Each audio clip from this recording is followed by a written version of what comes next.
क्या middle east में एक नया महायुद्ध शुरू होने वाला है? आज के इस स्पेशल एक्सप्लेनर में हम एक ऐसे भू राजनीतिक भूचाल की बात कर रहे हैं जिसने पूरी दुनिया की सांसें अटका दी हैं। जरा सोचिए, एक अमेरिकी एयरक्राफ्ट कैरियर पर कथित मिसाइल हमला, यूएई के सबसे अहम तेल ठिकानों पर भयानक ड्रोन स्ट्राइक्स और दुखद रूप से भारतीय नागरिकों की मौत। इस वक्त दांव पर इतना कुछ लगा है जितना शायद पिछले कई दशकों में नहीं था। तो चलिए गहराई से समझते हैं कि आखिर वहां चल क्या रहा है। तो दिमाग में सबसे पहला सवाल यही आता है, क्या सच में हम मिडिल ईस्ट में एक नए और विनाशकारी युद्ध की शुरुआत देख रहे हैं?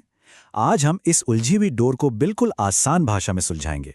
हम बारीकी से जानेंगे कि कैसे एक क्षेत्रीय विवाद अब पूरी तरह से बेकाबू होता जा रहा है और कैसे दुनिया की दो सबसे बड़ी ताकतें एक दूसरे के आमने सामने आ खड़ी हुई हैं। अब ये संकट कितना विशाल है, इसका अंदाजा आप सिर्फ इस एक नंबर से लगा सकते हैं, 800। जी हाँ, इस समय पूरी दुनिया में 800 कमर्शियल शिप्स और उनमें सवार हजारों लोग इस भीषण तनाव के कारण बीच समंदर में फंसे हुए हैं। हमारी पूरी ग्लोबल सप्लाई चेन इस वक्त ठप पड़ने की कगार पर है। तो चलिए बिना वक्त बर्बाद किए इस पूरे मुद्दे को 6 अहम हिस्सों में समझते हैं। पहला, होर्मुज़ की नाकाबंदी। दूसरा, अमेरिका का प्रोजेक्ट फ्रीडम। तीसरा, अमेरिका ईरान का सीधा टकराव। चौथा, यूएई पर ड्रोन हमला। पांचवां, इसका आर्थिक और तेल संकट। और छठा, आगे क्या होने वाला है। तो शुरुआत करते हैं हमारे पहले हिस्से से, स्ट्रेट ऑफ हॉर्मुज़ की नाकाबंदी। सारी कहानी शुरू होती है ईरान द्वारा दुनिया के सबसे अहम तेल व्यापार मार्गों में से एक स्ट्रेट ऑफ हॉर्मुज़ को ब्लॉक करने से। अब इसके जवाब में अमेरिका कहाँ चुप बैठने वाला था। उसने भी अपनी तरफ से एक काउंटर नाकाबंदी लगा दी। इस जैसे को तैसा वाली स्थिति ने दुनिया के सबसे व्यस्त समुद्री रास्ते को पूरी तरह चोक कर दिया। नतीजा क्या हुआ?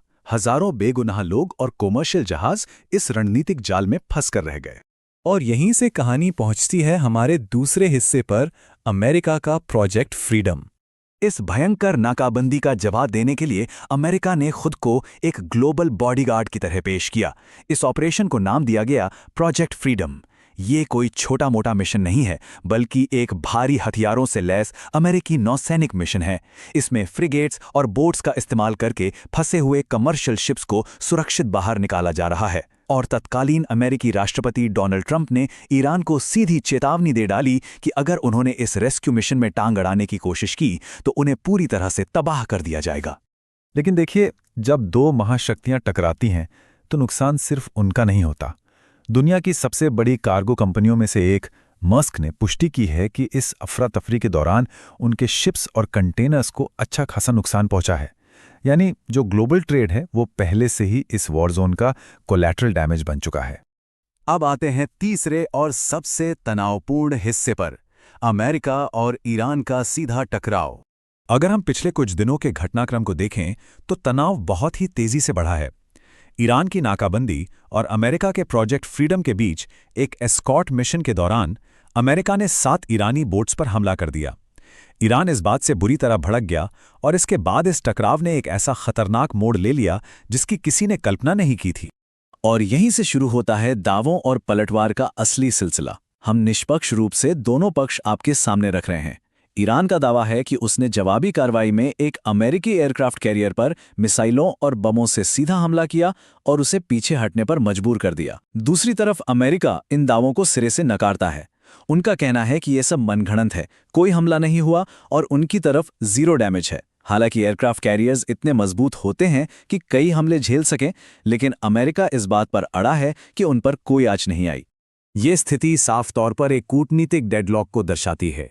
अमेरिका का स्टैंड है सिक्योरिटी फर्स्ट, यानी पहले स्ट्रेट ऑफ हॉर्मुज़ को खोलो, उसके बाद ही युद्ध रोकने या न्यूक्लियर डील पर कोई भी बात होगी। वहीं ईरान अड़ा है रिलीफ फर्स्ट पर, यानी पहले आप युद्ध रोकिए, उसके बाद हम बाकी मुद्दों पर टेबल पर आएंगे। दोनों ने एक दूसरे के शांति प्रस्तावों को उठाकर डस्टबिन में डाल दिया है। पहले आप के इस चक्कर में बात पूरी तरह अटक गई है। इस डेडलॉक का नतीजा बहुत बुरा हुआ। अब हम आते हैं चौथे हिस्से पर, यूएई पर ड्रोन स्ट्राइक्स।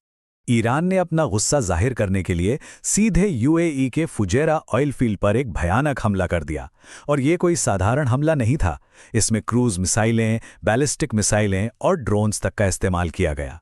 ये सिर्फ एक इंफ्रास्ट्रक्चर पर हमला नहीं था। दुख की बात यह है कि इस हमले में कई लोगों की जान गई, जिनमें 3 भारतीय नागरिक भी शामिल बताए जा रहे हैं। अब आप सोच रहे होंगे कि आखिर यूएई को ही निशाना क्यों बनाया गया। इसका लॉजिक बिल्कुल साफ है। ईरान ने पहले ही चेतावनी दे दी थी कि जो भी देश अमेरिका की मदद करेगा वो उसे नहीं छोड़ेगा। चूंकि यूएई पूरी तरह से अमेरिका के साथ खड़ा है और उन्हें बहुत ही क्रिटिकल मिलिट्री और लॉजिस्टिक सपोर्ट दे रहा है, इसलिए ईरान ने यूएई पर हमला करके पूरे गल्फ रीजन को एक बहुत ही सख्त और रणनीतिक चेतावनी दी है। और इस चेतावनी का असर पूरी दुनिया पर पड़ा है। हमारा 5वां हिस्सा इसी बारे में है, ग्लोबल ऑयल और इकोनॉमिक फॉलआउट।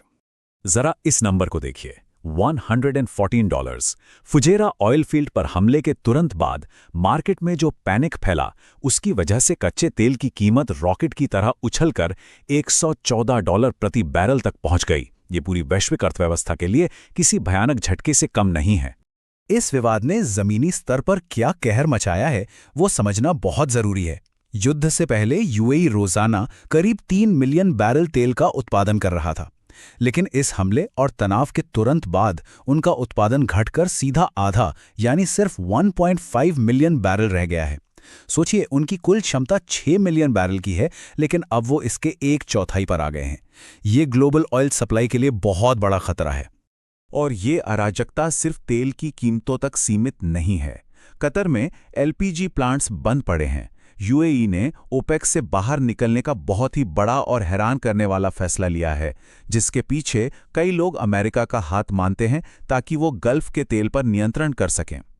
बात यहीं खत्म नहीं होती। अमेरिका ने अचानक जर्मनी से अपने 5,000 सैनिक वापस बुला लिए हैं, जिससे नाटो गठबंधन में भी अस्थिरता आ गई है। ये सब एक बहुत बड़े भू राजनीतिक बदलाव की तरफ इशारा कर रहा है। तो अब आते हैं हमारे आखिरी और सबसे जरूरी हिस्से पर, आगे क्या होने वाला है। इस सवाल का सबसे डरावना जवाब इंटरनेशनल मॉनेटरी फंड यानी आईएमएफ ने दिया है। उन्होंने बिल्कुल साफ शब्दों में कह दिया है कि सबसे बुरा दौर अभी आना बाकी है। आईएमएफ का मानना है कि इस भयंकर तनाव के कारण पूरी दुनिया एक बहुत बड़ी मंदी या रिसेशन की चपेट में आ सकती है।